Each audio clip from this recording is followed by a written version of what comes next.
Selamat pagi Pak Bembi, selamat pagi teman-teman semua. Di sini kami dari kelompok 9 akan mempresentasikan topik pembahasan kami mengenai bank umum konvensional. Sebelum melanjutkan ke presentasi, ada baiknya kami memperkenalkan diri kami terlebih dahulu. Saya sendiri Devi Samosir, yang kedua ada Azahra, dan yang ketiga ada Hanaika. Sebelum saya menjelaskan pengertian bank, saya menjelaskan terlebih dahulu asal-muasal atau sejarah terjadinya bank perbankan. Bank perbankan pertama kali dimulai di daratan Eropa Barat, yang kemudian menyebar ke daratan Asia Barat, Afrika, dan juga Amerika. Penyebaran tersebut terjadi karena adanya keinginan negara Eropa Barat yang ingin menguasai negara Asia, Afrika, dan juga Amerika.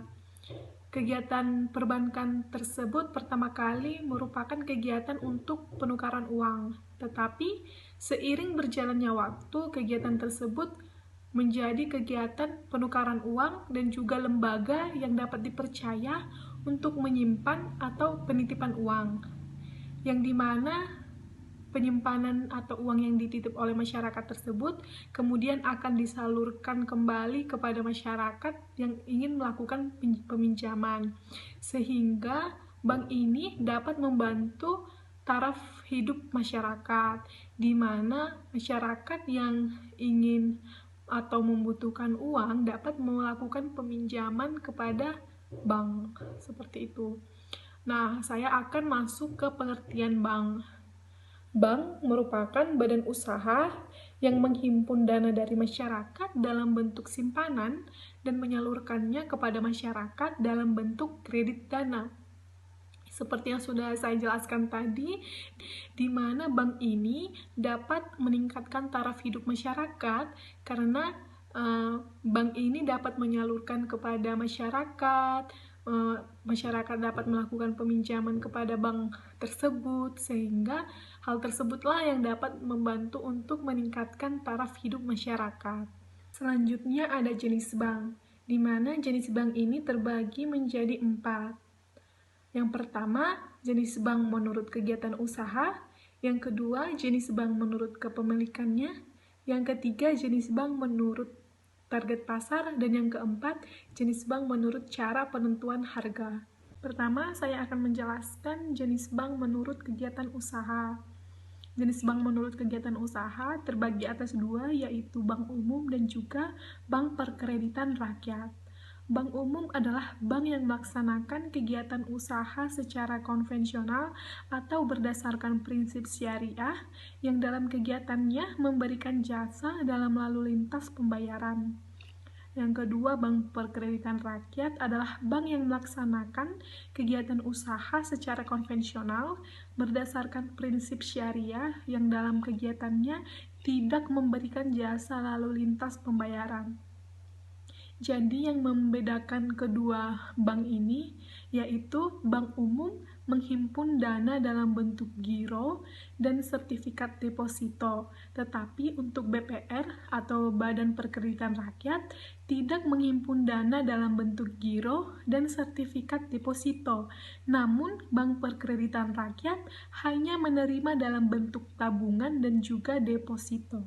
Lalu yang kedua ada jenis bank menurut kepemilikannya, di mana jenis bank menurut kepemilikannya ini meliputi 5, yaitu yang pertama ada bank pemerintah, bank swasta, lalu ada bank pembangunan daerah, bank asing, dan bank campuran.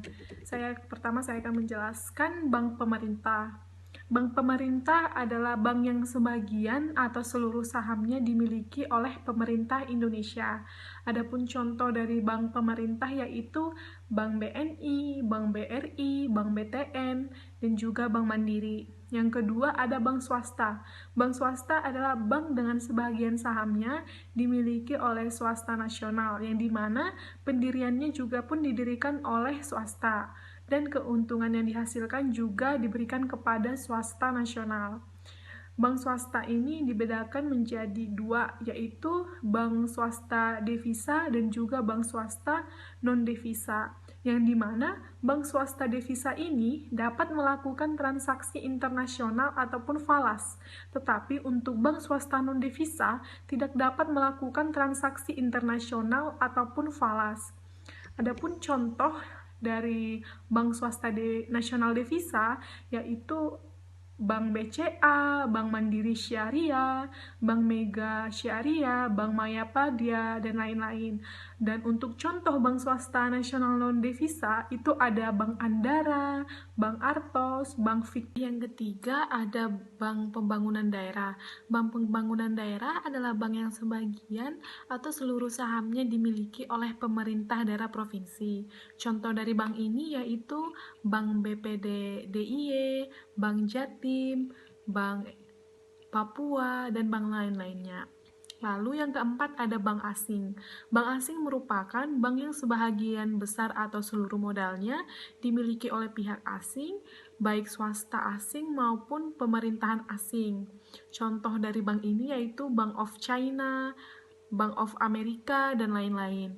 Lalu yang keempat ada bank campuran. Bank campuran adalah bank umum yang didirikan bersama oleh satu atau lebih bank umum yang berkedudukan di Indonesia dan didirikan oleh warga negara Indonesia dengan satu atau lebih bank yang berkedudukan di luar negeri.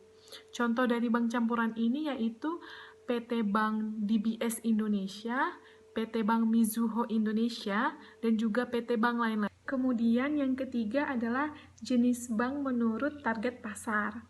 Jenis bank menurut target pasar terbagi atas menjadi 3. Yang pertama ada retail bank.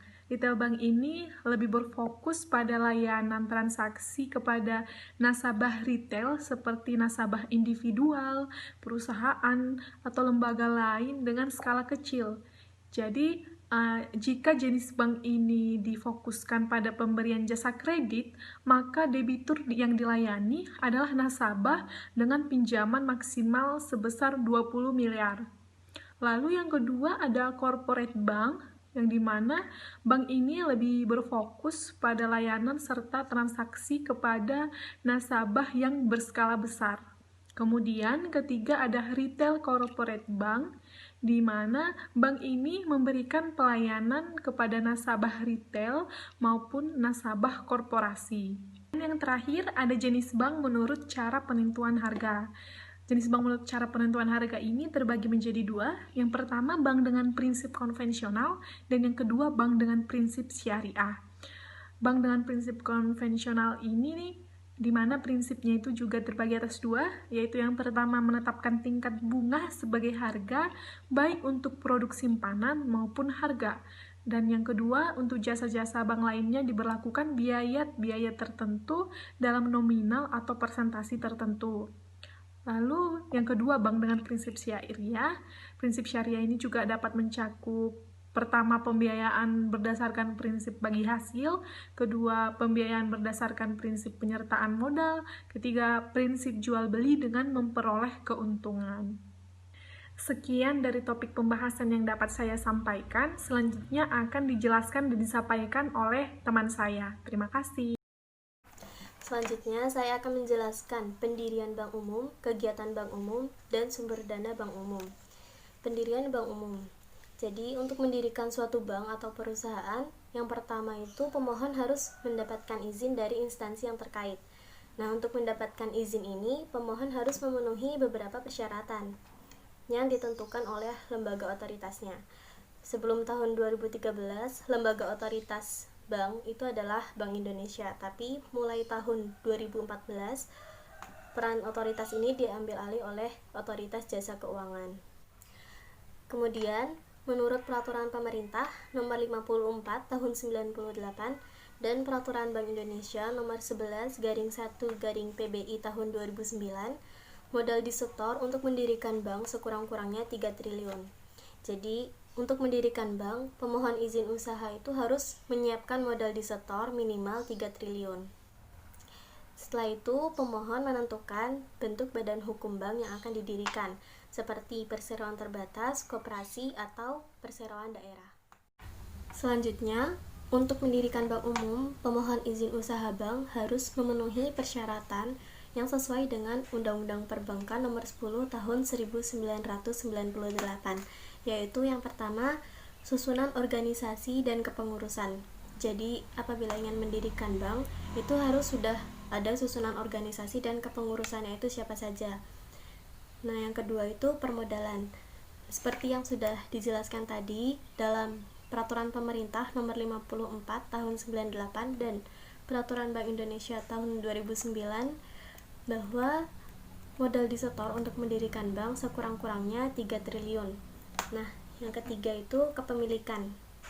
Adapun kepemilikan bank umum hanya dapat didirikan dan dimiliki oleh yang pertama, warga negara Indonesia atau Badan Hukum Indonesia. Yang kedua, warga negara Indonesia atau Badan Hukum Indonesia dengan warga negara asing atau Badan Hukum asing secara kemitraan. Jadi kerjasama antara warga negara Indonesia dengan warga negara asing. Adapun kepemilikan oleh warga negara asing atau badan hukum asing itu paling banyak 40% dari modal disetor. Yang keempat, keahlian di bidang perbankan. Jadi untuk mendirikan usaha bank, pemohon izin usaha bank itu harus sudah memiliki keahlian di bidang perbankan. Nah, yang kelima, pemohon izin usaha bank harus sudah memiliki kelayakan rencana kerja untuk usaha banknya. Dalam mendirikan bank umum, terdapat 2 tahap untuk mendapat izin usaha. Yang pertama, persetujuan prinsip, yang kedua, izin usaha. Persetujuan prinsip itu adalah persetujuan untuk melakukan persiapan pendirian bank. Nah, persetujuan atau penolakan dari permohonan persetujuan prinsip ini diterima paling lambat 60 hari setelah dokumennya lengkap. Nah, persetujuan prinsip ini berlaku hanya 1 tahun sejak tanggal persetujuan. Adapun izin usaha itu adalah izin yang diberikan untuk melakukan kegiatan usaha bank setelah persiapan selesai dilakukan. Pemohon wajib melaporkan kegiatannya paling lambat 10 hari setelah tanggal pelaksanaan kegiatan operasional. Apabila sampai 10 hari belum melaporkan, maka izin usahanya tidak berlaku. Selanjutnya, kegiatan usaha bank umum. Kegiatan usaha bank umum tercantum dalam Undang-Undang Nomor 10 Tahun 1988. Di antaranya yang pertama, menghimpun dana dari masyarakat. Dana ini dapat berupa tabungan, giro, deposito berjangka, sertifikat deposito, dan bentuk lainnya. Kemudian memberikan kredit kepada kreditur, lalu menerbitkan surat pengakuan hutang, yaitu surat berharga untuk mengikat secara hukum seluruh jaminan milik debitur. Kegiatan lainnya yaitu memindahkan uang baik untuk kepentingan sendiri maupun kepentingan nasabah, dan melakukan kegiatan lainnya yang tidak bertentangan dengan undang-undang yang berlaku. Selain itu, bank juga memiliki kegiatan larangan. Di antaranya yang pertama, melakukan usaha perasuransian, karena bank tidak memberikan jasa penanggungan risiko terhadap peristiwa yang tidak pasti. Yang kedua yaitu melakukan penyertaan modal kecuali pada bank atau perusahaan di bidang keuangan dan penyertaan modal sementara. Yang terakhir, bank dilarang melakukan usaha lain selain kegiatan usaha bank umum yang tercantum di dalam perundang-undangan. Sumber dana bank ada 4 alternatif. Yang pertama, dana sendiri. Yang kedua, dana penabung. 3, dana peminjam. 4, sumber dana lain. Yang pertama, dana sendiri. Dana ini mencakup modal disetor, dana dari penjualan saham di bursa efek yaitu emisi saham dan obligasi, akumulasi laba ditahan, cadangan-cadangan, dan agio saham. Agio saham itu misalnya bank akan menjual sahamnya yang pertama itu harganya 1.000 per lembar, lalu akan dijual lagi dengan harga 5.000 per lembar. Nah, selisih lebih antara harga pertama dengan harga kedua itu yaitu yang namanya agio saham. Sumber dana bank yang kedua yaitu dari dana penabung. Ini ada 6 poin. Yang pertama, giro. Giro ini merupakan simpanan yang penarikannya dapat dilakukan kapan saja atau dilakukan sewaktu-waktu.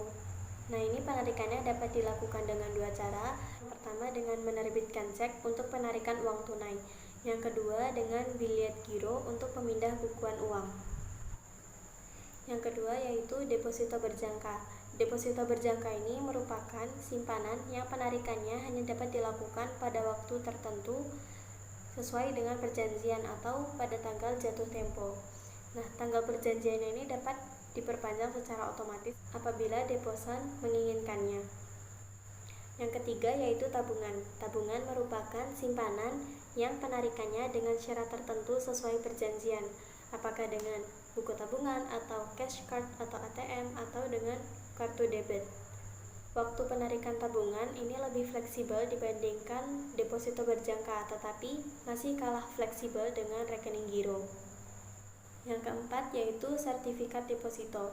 Sertifikat deposito ini merupakan jenis dari deposito berjangka yang bukti simpanannya dapat diperjualbelikan. Kemudian ada deposit on call, ini merupakan deposito berjangka yang hanya dapat ditarik dengan pemberitahuan sebelumnya.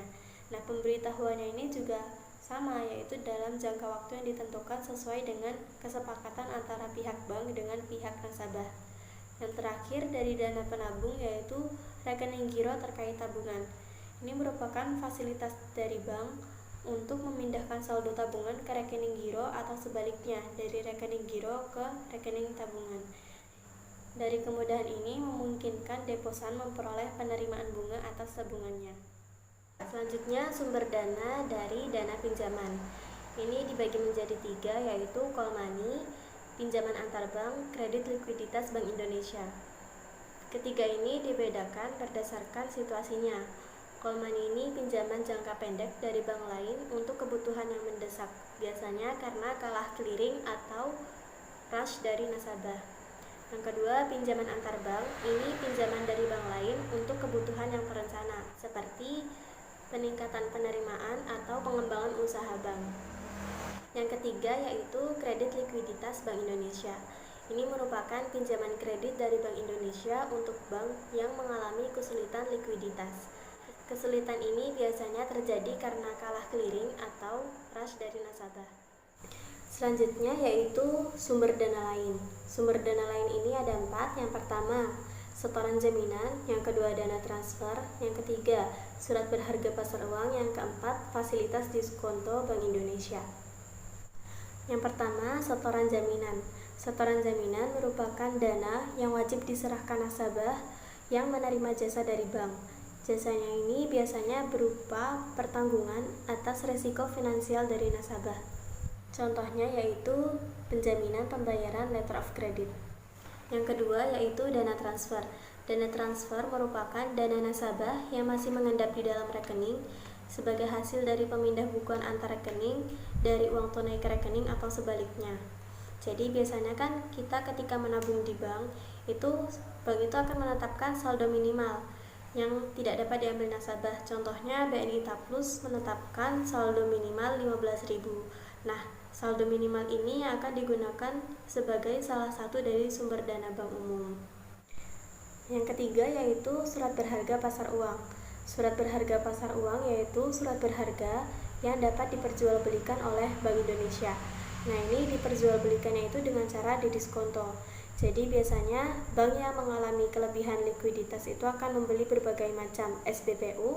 Kemudian ketika dia kesulitan dalam likuiditas, mereka akan menjual kembali SBPU-nya. Sumber dana yang terakhir yaitu fasilitas diskonto Bank Indonesia, yaitu dana jangka pendek dari Bank Indonesia dengan cara pembelian promes atau surat sanggup bayar. Selanjutnya saya akan menjelaskan tentang penyaluran alokasi dana bank yang terdiri dari 4, yaitu yang pertama cadangan likuiditas. Cadangan ini adalah jenis aktiva yang memiliki tujuan untuk pemenuhan kebutuhan likuiditas jangka pendek yang mudah diperjualbelikan. Cadangan ini terdiri dari 2, yaitu cadangan primer dan cadangan sekunder.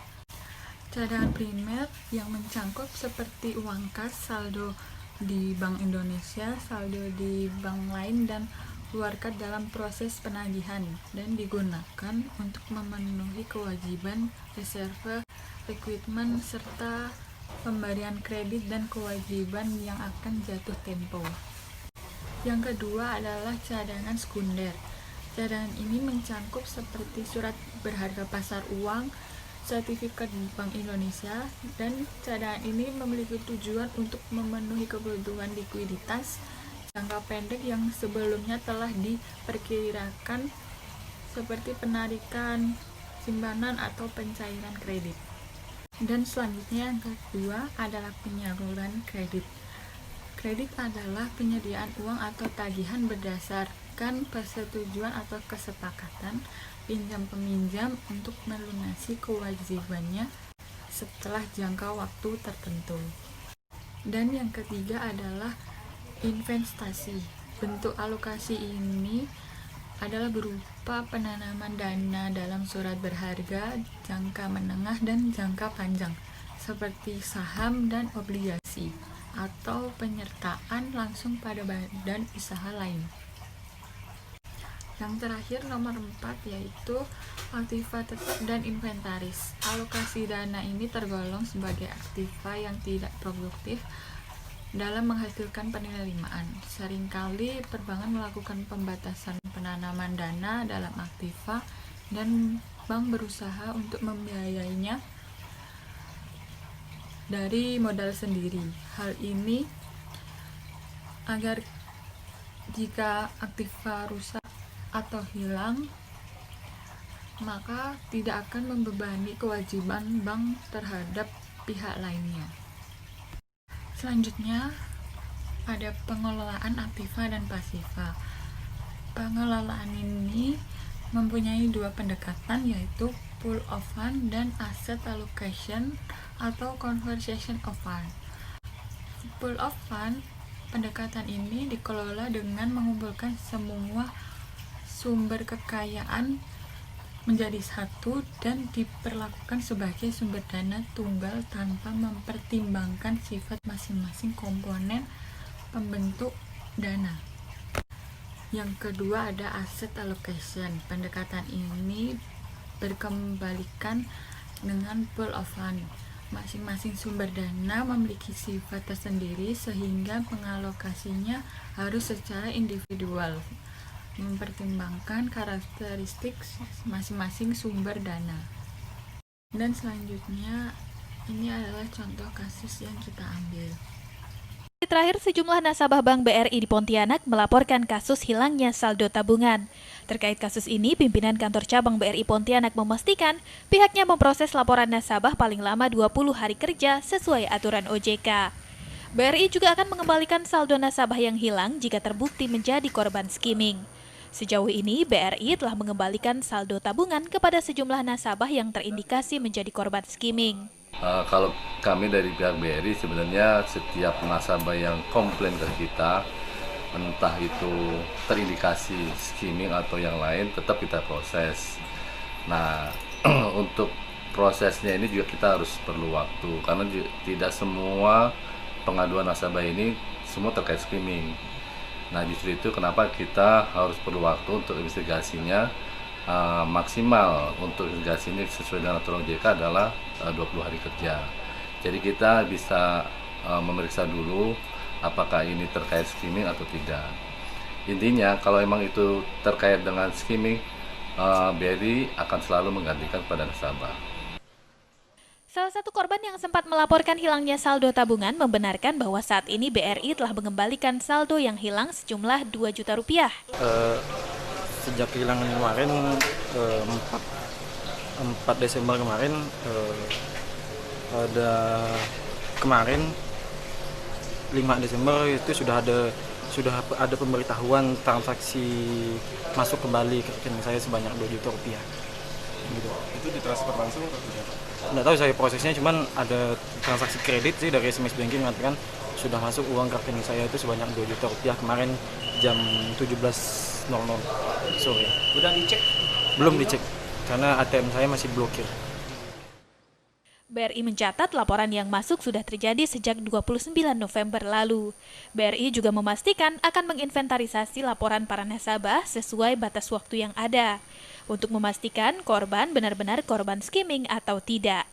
Pihak BRI juga mengimbau agar para nasabah tidak memberi data pribadi kepada pihak manapun dan rutin melakukan penggantian PIN ATM. Anugrah Ignasia, Kompas TV Pontianak. Sekian presentasi dari kelompok kami. Mohon maaf bila ada salah perkataan atau ucapan. Terima kasih. Turning this on, going thing.